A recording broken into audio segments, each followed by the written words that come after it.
akin kayo, babayad ko yun dyan. Yan nga po yung hawak niya. Ito po yung nilagay sa bag ko kaninang gaw. Kita ko. Kaya nga po nagreklamo ako na nawawalan ako ng pera. Magreklamo ka kung nawawala sa'yo. Kung sa'yo, Hindi po kayo nagreklamo nga raw. O, sige. Nakita na po kayo kasi ang video. O, eh akin yan eh. Sa'yo ba yan? O, ibibigay ko sa'yo. Nakita ko pa. O, sige. Halika. Kuya, itanong mo kung may nawala sa kanya. O, sige. Ito nga po yung nawala akong pera. Ninakaw ka, babalik ko! Ha? Siyempre, babalik na eh. Pinag-inaano ko na po kayo eh. Bakit kayo babalik ka? Nasabi niya kasi, limang... Sige. CCTV po tayo. O, sige po.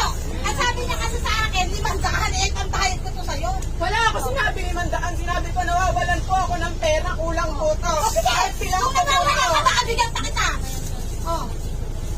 Kung nawawalan ka, kung sa'yo to, eh, babae Hindi nga po yan yung pinaglalaban ko. Ito ang pinaglalaban ko, kinuha niya. Oh. Nilagay niyo po dapat ko kanina. Ganyan kakakita ko. Tingnan mo dyan. Nguya pala sa'yo nawawala eh. Kala mo yung limang. Tingnan mo Ano dyan. nga? Nagreklamo na nga ako sa inyo. Ate ka ako kaayos. Dapat sasabi ko sa inyo nawawala po. At